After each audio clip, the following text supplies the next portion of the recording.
All right, ladies and gentlemen, once again, we are live on a Tuesday night, baby, for another edition of The War Report, brought to you by TagMeADate.com. I am your host, Vince Barry from Northeast Wrestling. We have two big shows this weekend, Schenectady and Schenectady, New York, Bethany, Connecticut, NortheastWrestling.com for tickets and information, lots of cool shit. As you may have noticed, we had a little bit of a hiatus last week. Steve, who usually sets up the chat, had to work, and then all of us being dumbasses, never assigned a person to make the event, etc. And at 7, we were all like, oh, we should have done that. So we'll take a mulligan. We're recharged. I unfortunately have to leave halfway through because I'm going to get a haircut. There was a scheduling issue. I didn't mean to do it on a Tuesday at 7:30. It just happened to be on a Tuesday at 7:30. So unfortunately, I do have to leave a little bit early, so when I do, I'll let you know and kind of make my way out. But hear the music we played a little bit earlier. She did have great fucking music, didn't she? Chyna had good music. Like her entrance, the whole deal was good. Even with the gun where she shot penis gun. Yeah. She ejaculated pyro all over the audience. Yeah. So I kind of want to address something about Chyna and this whole deal. You know, I'm glad that WWE stepped up and did their little tribute and that they put together the whole deal on the network for her. Yeah. And I'm sure now she's probably going to get into the Hall of Fame. And this is not to say that I don't think she deserves a spot in the Hall of Fame. I've always said that she deserves to be in the Hall of Fame. My only issue, and I wanted to kind of bring this to the table. So it took her dying for the WWE to step up and do the right thing? Same thing with Savage, unfortunately. You know, it's I don't know. To me, it's kind of like they don't give a shit. They're kind of doing it because they feel like they have to. I get What's up, fellas? What's up, Charlie? It is I. What's happening, Steve? What's up, buddy? You know, hanging out wonderful Wilmington, North Carolina. He's getting ready for his show. North Carolina, just live dream. What is it? Ziggy's by the ocean? Ziggy's by the water? It sounds Hold like on, I can't hear you, boys. Hold on. All right. Ziggy's by the I can't hear you. Ziggy's by the sea. Oh, Ziggy's by the sea. That's a nice name. That sounds like a nice place. Let's see if he's able to hear us. So while we're waiting, all right, we lost Charlie. He'll be back. So I wanted to bring that to the panel. What do you guys think of what I'm saying about this whole WWE? I agree. It's unfortunate that it seems like it's like that. And if they are going to put her in, I hope. Honestly, I feel like they're going to get shit on if they do it directly next year. So I think they should wait like 2 years. It's still fresh in everybody's minds, you know. Going down. All right, let's try that again. Now I can hear you guys. I had to log in and log out. Charlie, have you had any interactions with Chyna in your career? Yeah, actually, I have a really positive Chyna story. I know a lot of people don't have positive Chyna stories, but I do. Well, I'm a big fan of Chyna. I know she had her issues and her problems, and she made some poor choices. And you know what? When it comes to addiction, unfortunately, it's a lot of times it is some sort of underlying mental condition, or like addiction is a condition in and of itself, a diagnosed psychological condition. So I can't put any blame on her. I can't say she was a shitty person for what she did. She was from all what I can tell, she was a good person who made poor choices. But I would love, because people do share a lot of negative Chyna stories, for you to tell us a positive Chyna story. This was during the this Attitude Era. I'm probably the most hard person on actual dates and times, but I can give you the actual arena because it was from my home city. It was in Roanoke, Virginia. They were doing a Monday Night Raw. Or not, may not have been a Raw, may have just been a regular house show or whatever it was. And I was standing where the backstage area was, and I watched Chyna was performing. This is during the era of like Jeff Jarrett and her Intercontinental title deal and all that. I think they were doing. It was before the title. For Chyna won the title, and there was a little girl that was standing right there. She literally sent for one of the handlers to go get the little girl because the little girl, Chyna, she came out, she used to do the pyro gimmick and do the whole deal and everything. And this little girl was standing up and she had a Chyna shirt on and everything like that. And she was trying to go to hug Chyna, and all the fans just mobbed and pushed her out of the way. So she sent for the little girl, had the little girl brought backstage, and I watched her take her around and get pictures with everybody that she wanted. Wow. She was a positive role model for female, for girls and for female athletes, for aspiring female athletes to a point. You can just your own personal morality will decide whether or not Playboy was something you can consider a positive or a negative. I don't consider it, I'm not a super conservative person, so I don't consider that as super negative. Her adult film career, again, it was her choice, but I feel like maybe it wasn't the best one. It might have been influenced by drugs. Here's the reality. If being a part of the WWE Hall of Fame was that important to her, she should have taken that into some sort of consideration when she made that decision. Right. Because one thing I do agree with that I heard Triple H say a while back, he's got little kids, and little kids that may not know of Chyna. Right. And they hear about Chyna getting inducted, and they want to do research on her, and they go to Google, and they type Chyna. Well, unfortunately, the first thing that comes up is not going to be the fact that she was the first woman to hold the Intercontinental Championship or whatever. It's going to be her porn career, and that's what sucks because I agree. She deserves to be in the Hall of Fame, hands down. Absolutely. So let me pose this to everybody. Yeah. She's getting in next year. I mean, the writing's already on the wall now. Who's inducting her in, and who's actually giving the speeches? I mean, I can't think. I can't imagine that it could be X-Pac, Triple H, or Stephanie. I feel like none of them. I was just gonna say the asshole move would be Triple H or X-Pac. Stephanie and Triple H. Stephanie introducing Triple H and Triple H accepting the award. That could be the most dick thing they could do. What about Shawn Michaels? You know who should do it? Who should do it? Linda McMahon. Yeah, no, Linda's likable. Everybody likes Linda. You know who I honestly think it should be? It should be Jeff Jarrett. Really? I was thinking about Jeff Jarrett. We were just talking about Jeff before you came on about how he dicked over Vince with that whole thing before that pay-per-view, before putting her over. So let me ask you guys a question. You guys are everybody here pretty much has a shoot job. Yep. Okay. All right. You guys are at you guys' last. Steve, you're at the dealership, and it's the last day on your contract, and you got a big sale coming, but they need you to stay 5 minutes past 7 to close it. Well, 7 o'clock, you're off. So, right. so for you to close that sale for them, hey, you want an extra commission, or you want a little extra? Is that too much to ask for? I mean, on the spot being addressed right beforehand, yes, I think there's a problem with that. I think that's something that should have been addressed prior. But let me ask y'all. Let me ask you this: whose fault is it really? Is it Jeff's fault for being a smart businessman and taking advantage of the situation, or was it Vince's fault for being a dumb businessman and not having the contracts monitored? Right. I think it's a little bit of both. It's a little bit of A, a little bit of B. It's kind of a scumbag move on Jarrett's part to put him in that kind of position.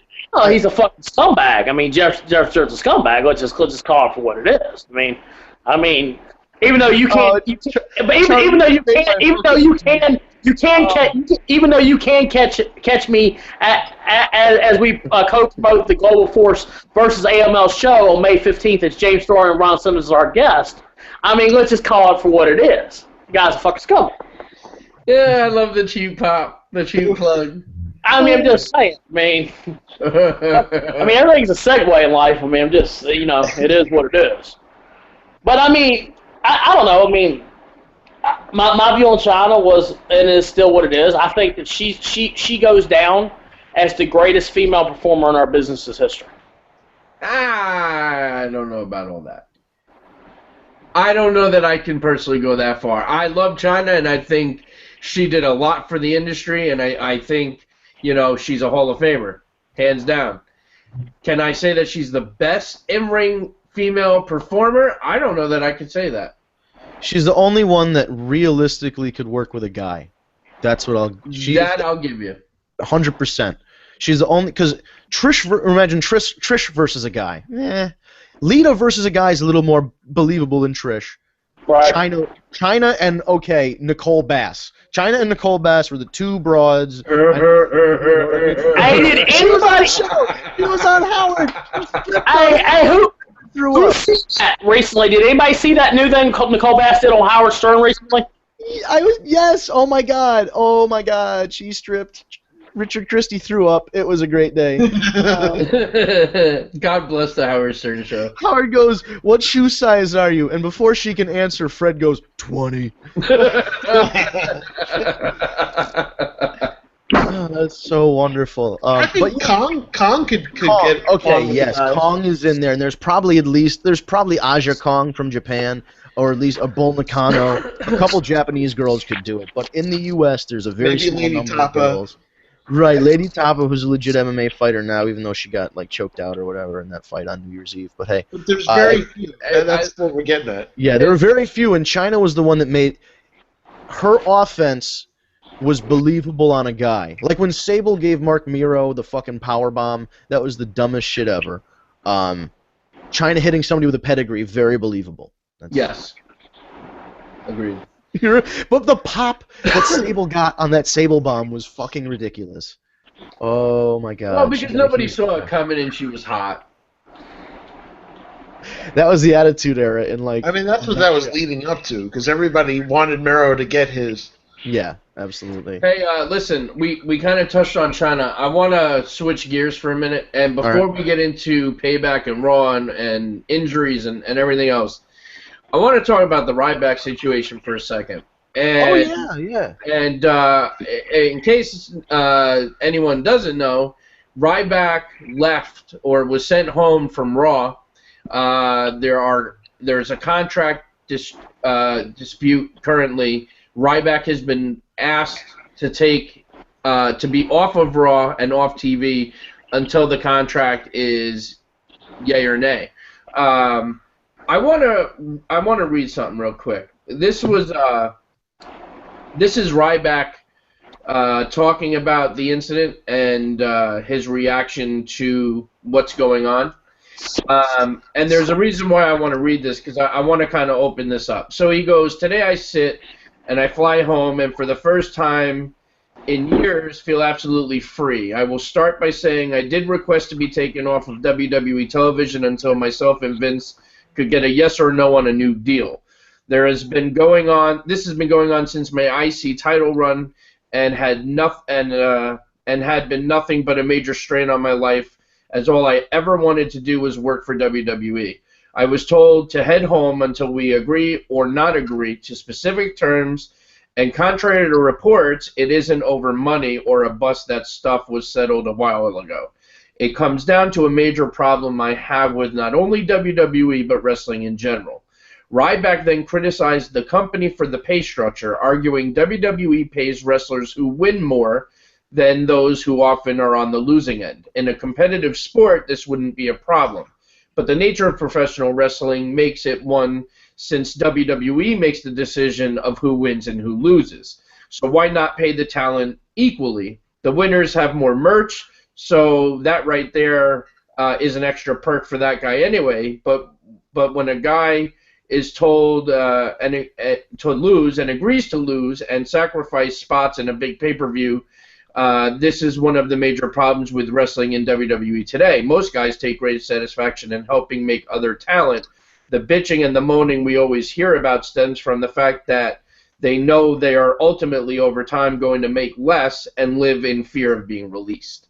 So the reason why I read this, listen, part of me says, who the fuck are you, Ryback?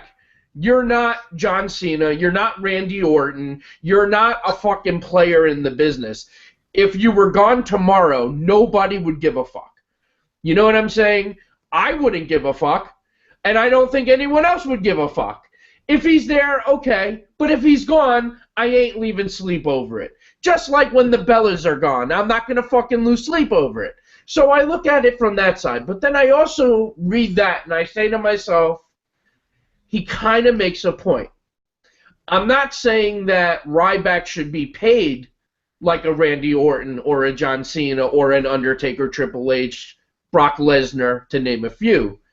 Right. But he's not wrong in the sense that if you're going to be paying the guys that are always winning more, well, you're making that determination.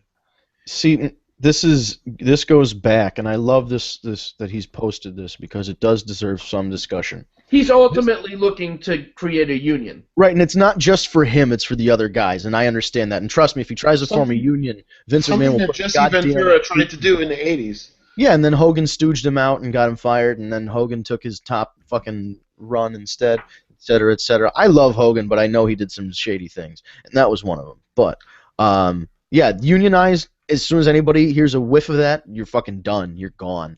But this goes back as an old school thing.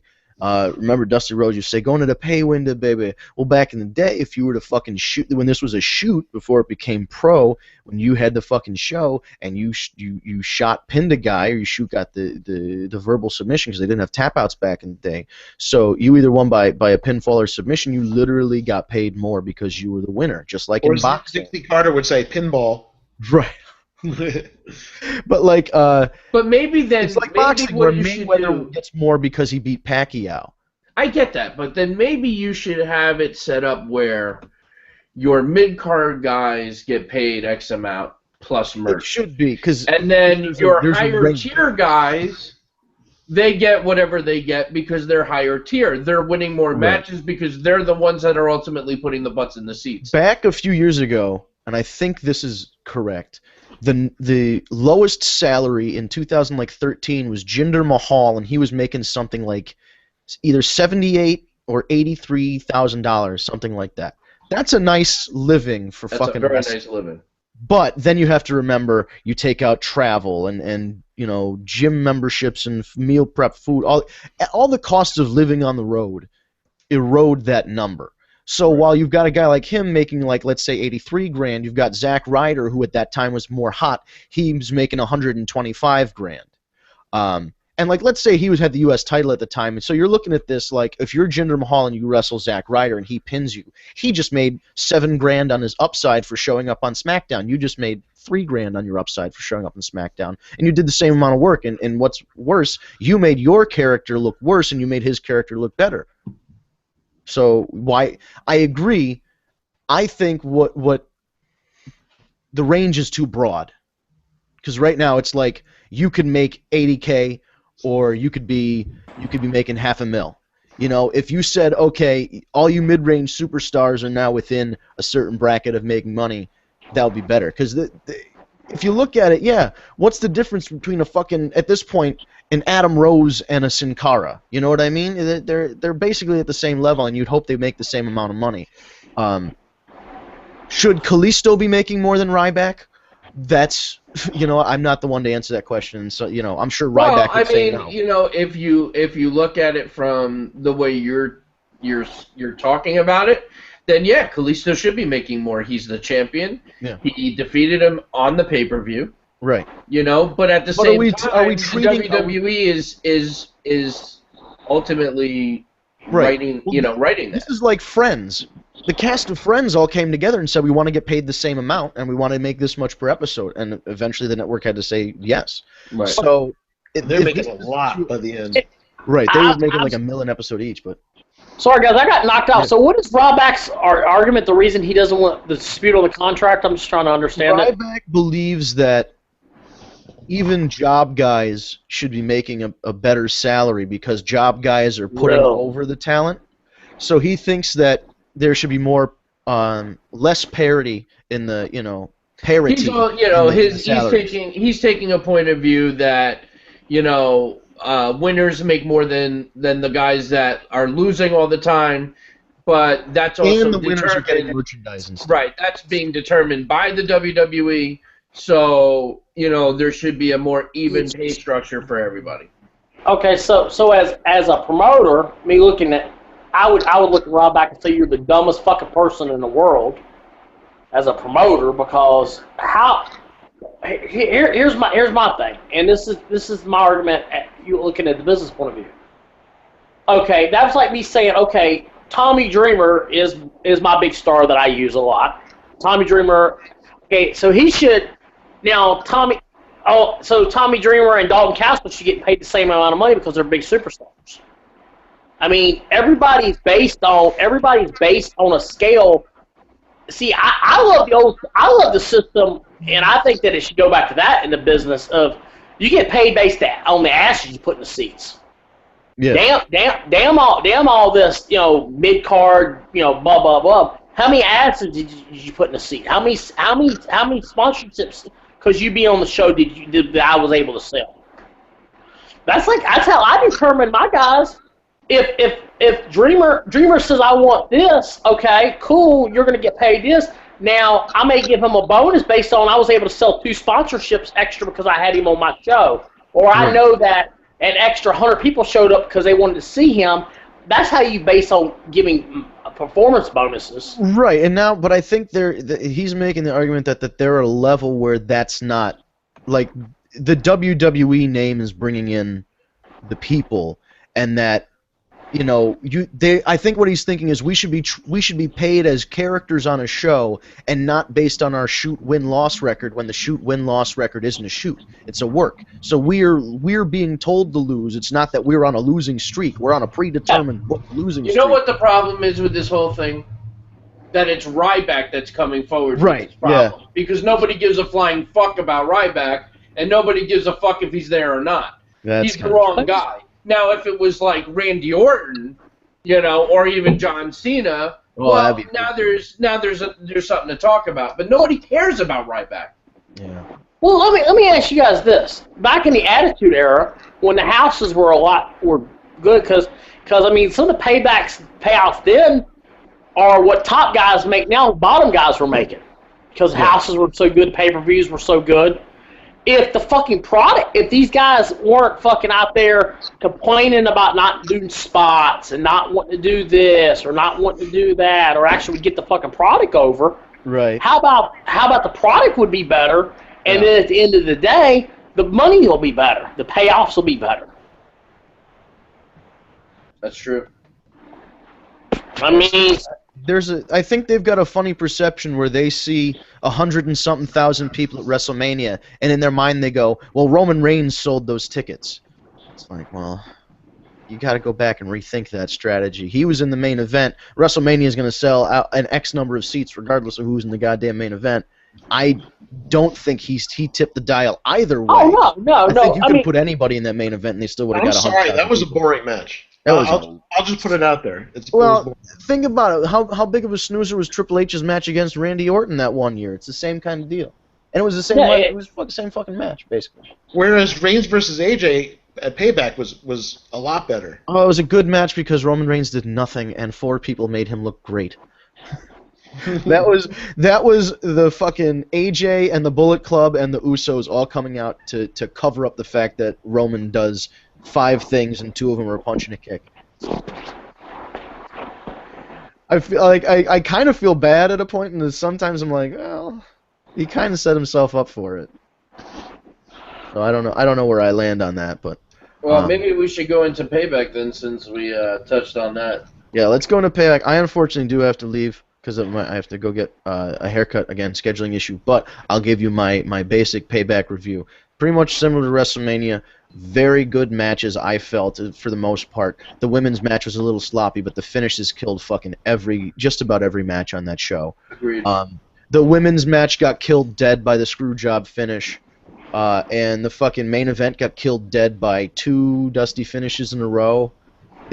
First of all, it kills everybody. It kills Reigns' heat. It kills AJ's heat. It kills the Bullet Club's heat. The Usos never had any heat, so it doesn't fucking matter. But it killed everybody's heat, and it made Shane look like an asshole. It made Stephanie look like an asshole. It was trying to get the McMahons over. It didn't get anybody over. It was Vince Russo came back from the goddamn dead and booked this like it was 1998 again.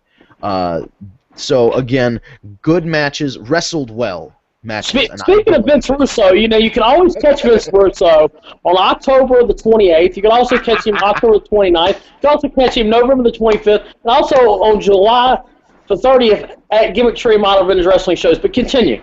You should get him on our podcast. That would be a lot of fun. Unfortunately, like I said, have to depart, but I feel like, again, very well wrestled for the most part. The women's match is a little sloppy, but the finishes killed shit dead. But overall, again, these guys, this is, like they're saying, it's a new era. The finishes don't indicate that it's a new era. It indicates that it's an old era with a coat of paint over it. But these new guys have a lot of talent. They work hard. They want to be there, and they're putting on good matches. So, I mean, you can't fucking complain about that. The booking... Fire everybody, bring back Pat Patterson and Briscoe and Vince and have them sit around Vince's pool like they used to in the old days and talk shit over. We don't need 36 writers. It's bullshit. I agree. Oh. I will tell you, though, Vince, I know you got to go. Yep. Good luck tomorrow. Thank you. And let me know. Are you going to court or something? No, I have to leave early today. I'm going on a job interview. I got to get a haircut and I have a job interview tomorrow, so we shall see. What have you been unemployed the whole time I've been talking to you? Been a wrestling announcer or something? I have a shoot job. I'm just trying to get a better shoot job. I mean, look at you. Sound like Ryback. I got a good job. Man employs me, takes care of me. Oh, I gotta have something better. Ladies and gentlemen, Ryback Vince Berry. Ladies and gentlemen, I need a 401k, man. I need it I'm trying to find that job that gets me the 401k, and then I'll be straight. I will see you all next week. Again, don't ask for benefits, don't ask for nothing, but the fucking Ryback of everybody. Hey, Steve, don't worry about that. That shit gonna happen to you too, man. With Eric, with all your little Tag Me Date crew, with Mr. He'll hit you up too like that. They're all gonna turn on you, Steve. Yeah, I know. It's all a work. It's coming. I know. So, going back to Payback, I don't know. I don't think it was a bad pay-per-view. I didn't think it was a great pay-per-view. I do agree a lot of the matches were great, and a lot of the finishes sucked. AJ Reigns, the match ended, I mean, whatever. I found it entertaining with Shane and Stephanie one-upping each other, and but it ended the way I thought it would, with Reigns winning and keeping the title. No Finn Bailor, which I was kind of bummed about. So I don't know, but overall, I thought the matches were good. I thought Sami Zayn, Kevin Owens was great. Enzo Amore. Wow. I was really upset about that. That sucks. I mean, here's a team, they finally get their big shot, their first big live pay-per-view, and 4 minutes into the match, Enzo's carted out. Now, you guys got to bear with me. I did not see Raw at all. I've only got to see, so I don't even know if did he come out at Raw or anything. Cass came out at Raw. Enzo right now is out at least until the 20th, and he's getting reevaluated at that time, and we'll know if he has to be out even more. But it was a severe concussion. Severe concussion. All right, so that's the one thing I will say about that. You guys were actually keeping me advised of it while I was traveling when the match was happening. I got to watch it, and I will say this much about it. As much as I hate the WWE product at times, I will give them big ups for doing the things the right way with that. And, medically, making sure he's fine to go and taking care of him. And to me, at the end of the day, that shows where the WWE is 5 years ago compared to where they are now as a corporation. That they're a lot better. But to me though, on paper it sucks because the guy's probably the most. I think Enzo is probably the most over guy in the past 2 years to come on TV. Hands down, 100%. I was lucky enough to be at Mania and then at the Raw after Mania when they debuted, and I can tell you this much: that place, everybody, we were up in the heavens that night for Raw. Everybody knew their catchphrase. Oh yeah. It clicked. I mean, I mean, it was like everyone prepped the crowd and gave them the Iggy that, hey, they're about to come out. When their music hit and they came out, and it was the most over spot of all night. Yeah. I mean, it's just a shame. But you know what? At least it's only a concussion, and hopefully he'll make a full recovery and be able to get back. And, Cass did a good job representing on Raw, too, because I'm glad to see, a lot of times in a tag situation like that, one goes down, you don't see either of them. And they had Cass come out, and he was real strong last night. He did a good job. So let's suppose this. Now, obviously, tag teams are made in this era. I mean, they're trying. I mean, I think Hunter's trying to rebuild the tag team division, but teams are obviously always made to be broken. Is Kaz good enough to be on his own without Enzo? I think not for a long period of time. I think yes, but I think he still needs some mic work. And but I will tell you this: he is what Vince looks for in a champion. Oh yeah, I mean, that motherfucker, the agility, the look. I mean, And you can't teach that. That's right. You can't teach that. What else you got, kiddo? But yeah, so the intern has arrived. Yep. Hello, folks. I have one question for you, Steve. Is Vince Barry and Ryan the same person? I don't see them in the same place anymore. I'm just saying, are they the same person? I'm that accusation. Clark Kent Superman thing going on. Ryan, you want to give your take on Payback, and then we'll get into Raw. Oh, like you guys were saying, it was a good wrestled pay-per-view. Some of the match endings were left a lot to be desired. I knew they were going to do the Montreal Screwjob, though. It was horrible. It didn't even come off like the moment you realize that Charles Robinson is the ref, everybody saw the writing on the wall there. Ugh. I don't get the point of having Brett out there for that. Neither did Brett. Yeah, Brett was clearly didn't want to be there in the first place. Yeah, Brett was. I read that interview. I'm like, yeah. It's like, how do you fucking interview before and be like, I have no desire to be there. I'm only doing it for Natty. Well, the man did just beat cancer, though, too.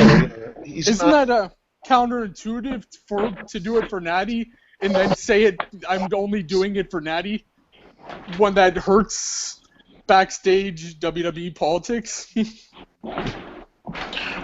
Well, I mean, obviously, we all know that, we all know the Iggy about professional wrestling, that that is sports entertainment, and obviously everything's predetermined. So it was obviously the match was probably predetermined, and Brett knew what the finish was, and Brett probably didn't want to have part of that.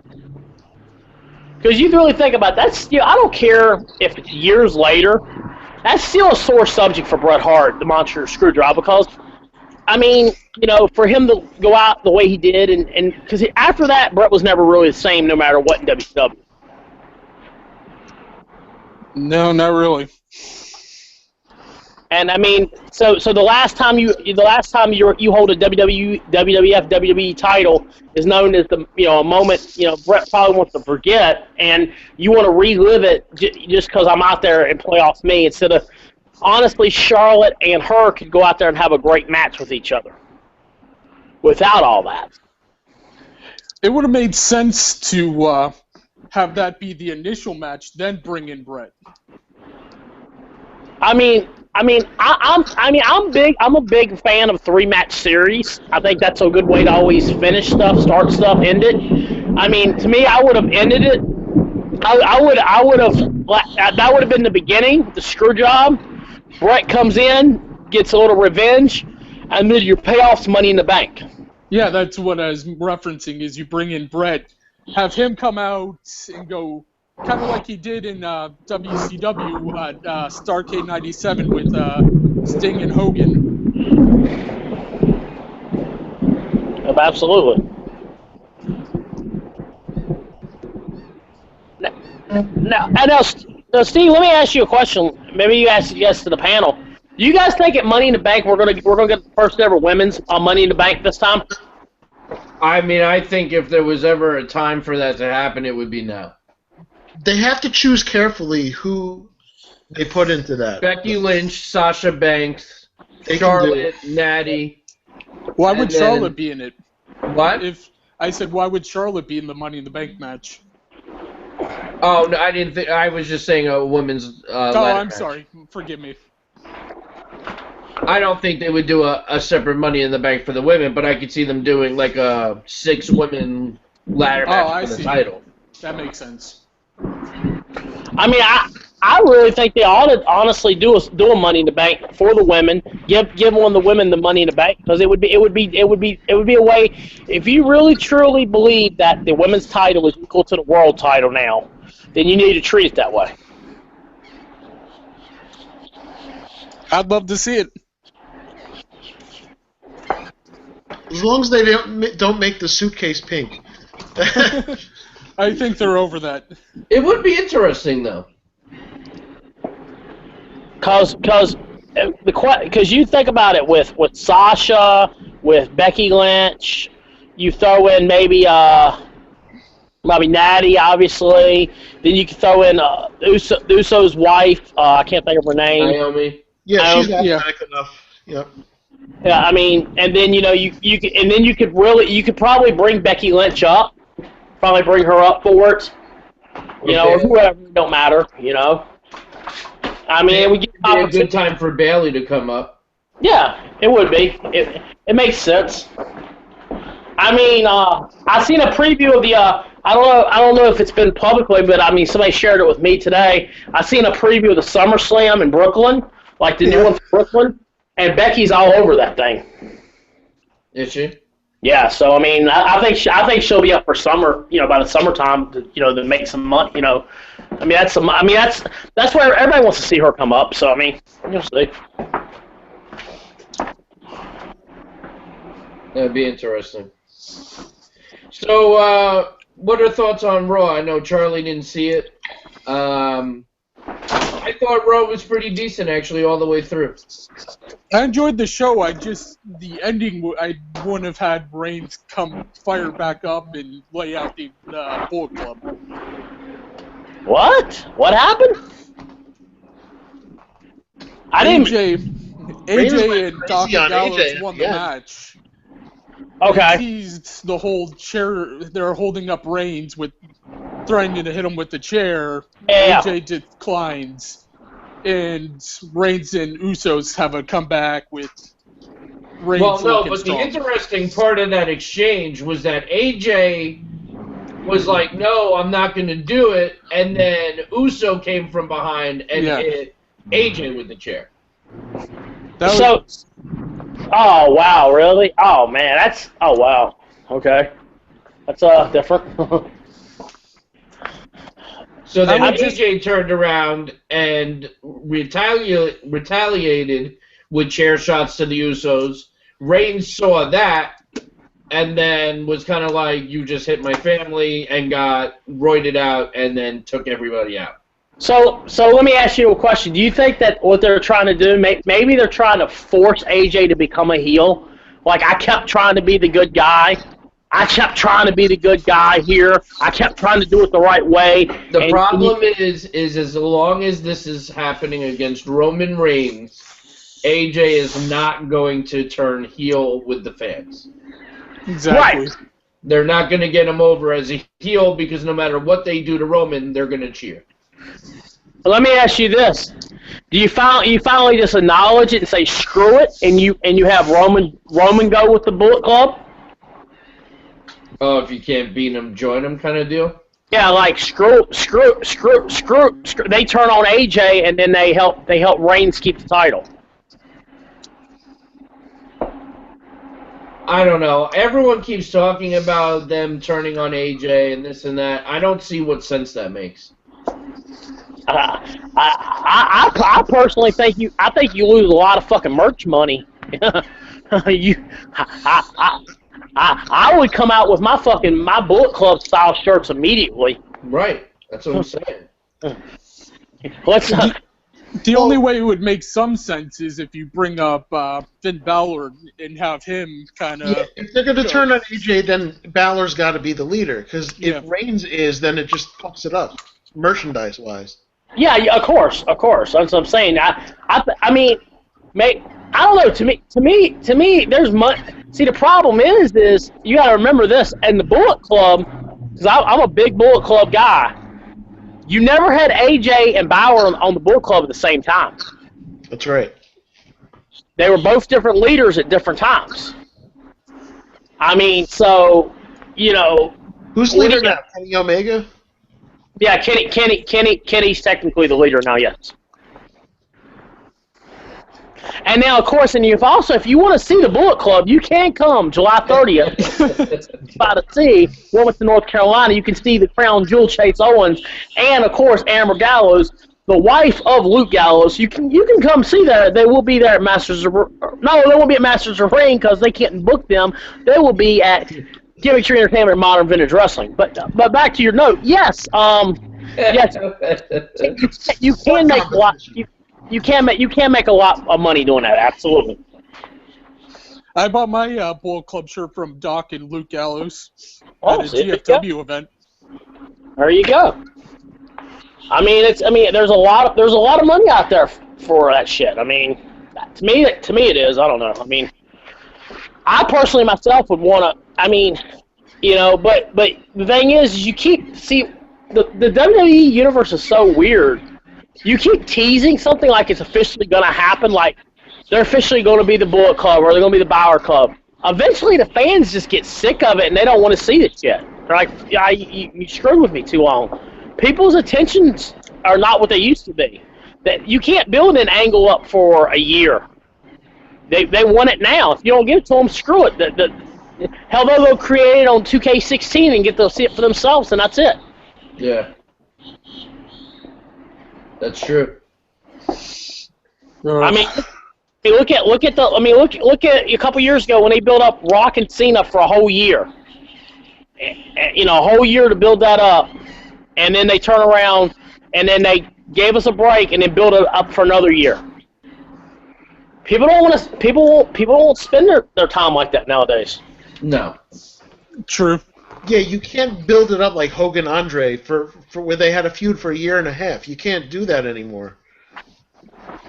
No, because no one wants to see that shit. Everybody wants instant gratification. Just like an instant gratification, if you're a single person out there in the world, you can always go to tagmeadate.com, as seen on WrestleCade's website this year, as an official sponsor. Now that was a good plug. It's always a good plug. Oh, it was a great transition. I had to put it over. Yeah, especially being that it's a huge concept for you got for WrestleCade this year. I mean, obviously WrestleCade is growing as it can be because WrestleCade's going to be huge this year with of course Tag Me Date being a part of it as an official sponsor as they've been, and of course Gimmick Tree Entertainment Modern Vintage Wrestling. Amen. Testify. We got 3 weeks to Extreme Rules though. Well, less than now. You know the best part about Extreme Rules, too, guys? What's that? That if you're in the Wilmington area, you can come to the official Gimmick Tree Modern Vintage pay-per-view viewing party that's in North Carolina at the Real Cafe, starting at 7 o'clock, and meet Steve Carino. That's an official news drop for you guys officially. It's not been announced. It'll be announced tonight. I'm just going to call you Charlie Armstrong Foley. Hey, that's cool. I Foley made millions of dollars doing teat pops. If I can make $500,000, I'm doing good. If I had the 8 hours to drive there and back, well, 16 including the back, I would definitely go down and be there. Yeah. Well, I mean, it's, hey, they make things called planes, man. They get you there a lot faster.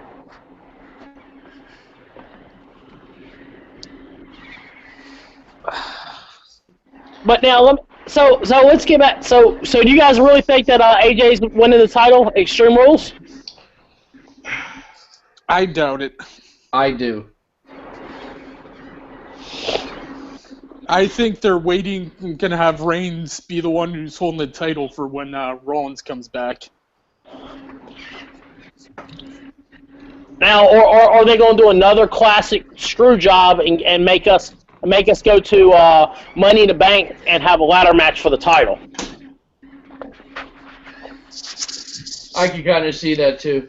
Like put Reigns through the ringer again, like he had to compete in the Rumble for his title, so he'll have to compete in a ladder match for his title. Or the fact that, you know what, at Extreme Rules, both of them somehow or another get pinned, or you don't have a clear-cut winner. Yeah. Or one referee, Dusty finish, one referee counts one referee counts the other, and you know you got double winner. So they say they put the title up at Money in the Bank. I'd say put probably a ladder match, and I still just see a Reigns Rollins at SummerSlam. Kind of mirror the CM Punk John Cena from when they both claimed to be the World Heavyweight Champion. What is Rollins' return status right now? I heard it was summer.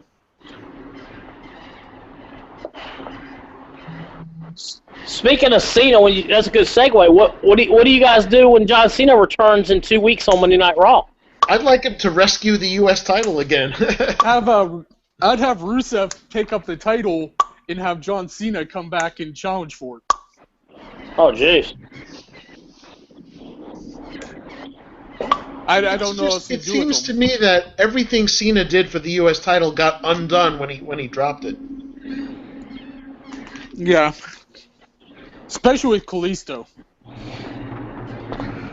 It's been a little underwhelming. I like Kalisto a lot. Yeah, I was going to say, no offense to him, it's not he's not booking. I almost would have rather had Del Rio keep it warm for Cena, you know? That would have been nice. Especially if you wanted to do the League of Nations.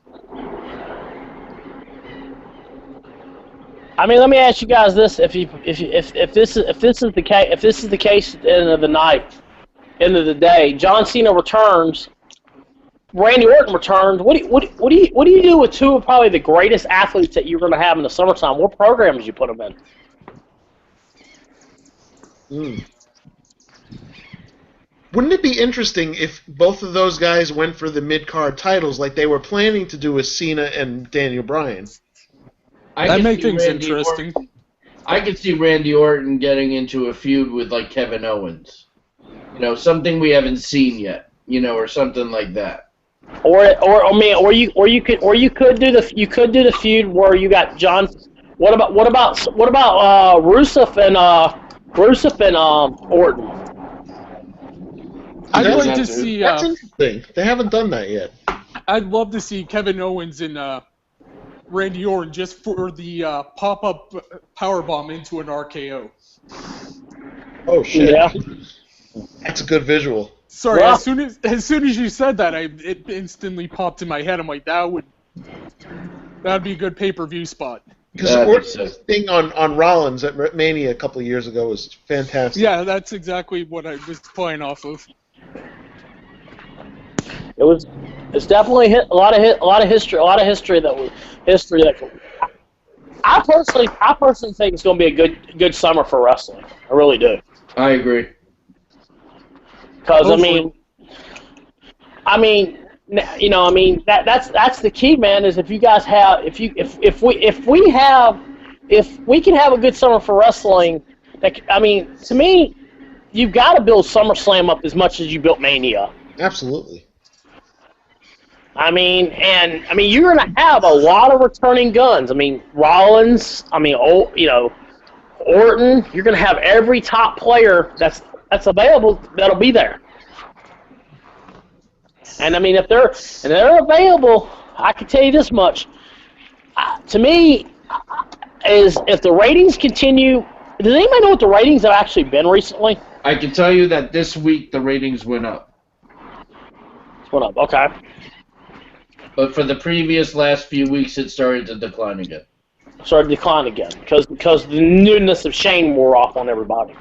Right. Okay. So if the ratings are what they are in the next couple months, and if they continue to kind of just stagger, what's the culture shock? What do you do if everybody? Let's play Booker for a second. Everybody can make one dream match for SummerSlam without using Seth Rollins in it. Who do you book that's currently on the roster? I mean, you definitely got to book Cesaro. Yeah. He's hot right now. Well, I'm saying match-wise, who do you book in the match? Well, I mean, it's too far out. We got to see what happens at Money in whatever the fuck's next.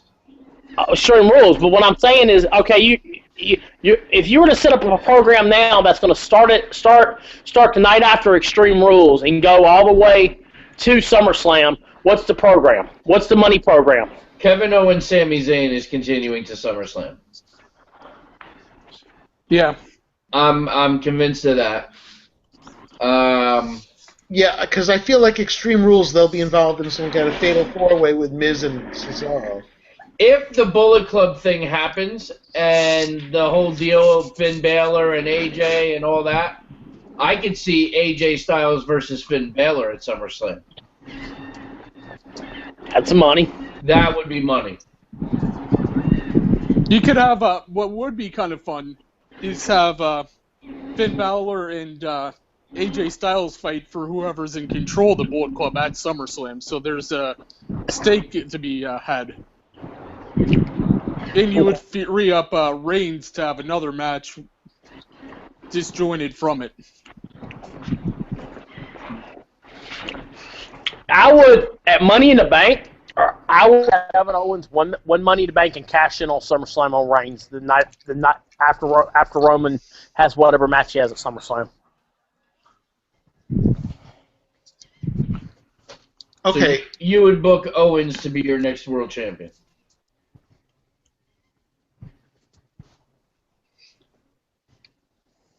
Hello?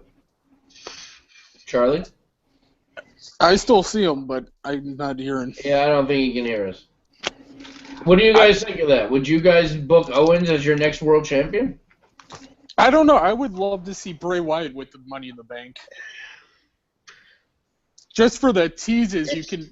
It's hard to say because, you have the briefcase for an entire year. But I don't know. But if that happened, do you see Owens going into Mania as champion? I don't see that happening. Because I love Kevin Owens, but I don't see him in the main event yet at WrestleMania, at least not at WrestleMania. I was just thinking Bray Wyatt because you could have him come in, tease the Money in the Bank cash-in throughout the year by just killing the lights, turning them back on, and he's gone.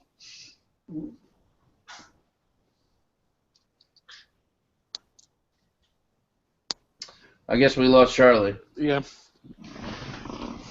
I don't know. If that makes sense to you guys, I don't know.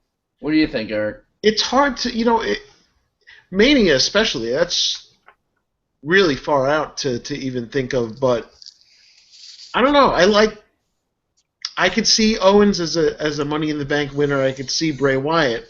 No, I would love to see Owens do it as well. Both options are great. Let me go back to this possible women's Money in the Bank just for a second. Who would if it's like an actual Money in the Bank for it, not like let's say Charlotte's in a match with whoever, and then the remaining women are in that match. Yeah. Who gets the briefcase? Who would make the most sense with that? I mean, would you think Sasha Banks? Well, you already know I'm going to say Sasha Banks. I'd save Sasha for, I don't know. Money in the I'd rather Bank. have her win her first title, a straight up 1v1 match, not a cash-in. See, Money in the Bank is a little iffy for me now because I feel like it's been played out beyond, and it doesn't really have any value as much anymore. You know what I mean? Like Rollins was like the height of it, where he did history in two things. Yeah. I think the, there's only so many options you have with the Money in the You're running out of briefcase options for that. You know what I mean? I see the briefcase as giving someone a world title that normally you wouldn't give one to in a straight up match, because they can swoop in and take the title. Sasha Banks, you could throw her in any pay-per-view, she can win the title. Agreed. I agree with you on that. That is true. But she seems to be the type that, even though she's a tremendous face right now, she'll be heel again. True, well, but they all do. I mean, Especially when you bring Bailey up, they're going to have to revisit that at some point. If I were to give it to someone, I'd give it to Bailey or Becky Lynch. Because I can see Sasha versus Bailey for the title at Mania next year. That would be a lot of fun. It's a great story to tell. Actually, let me play off that. What if you give Bailey the Money in the Bank and she challenges Sasha at Mania 33? Like what RVD did. Yes. I'm good with that. Yeah, because that's Bailey's character. She would let the person know. Whereas Sasha may betray that and end up cashing in whenever she wants because she's the boss. You know what I mean? And when's he said, when's the last time we've had I'm challenged. Oh wait, it would be John Cena. He lost it on a Raw. Right, because Big Show came out and fucked things up. Yeah. All right, boys. Well, we're at the top of the hour, so I think we're going to start to wrap it up. Don't be sour, because we'll be back next Tuesday, same time, same place. Sponsored by Bootios. Just making sure you ain't booty. But tagmeadate.com, first month is still free. You're even getting more than a free month because we're just not in the mood to charge you yet. So come on, it's free. Check it out. Find somebody to watch Extreme Rules with. It's only getting better, and it's only growing day by day. And next week, Tuesday, 7 p.m., we'll be back for another edition. Just a quick word from our sponsor, Amber O'Neil Gallows, the queen of the Bullet Club, the Bullet Babe, and we'll see you next week.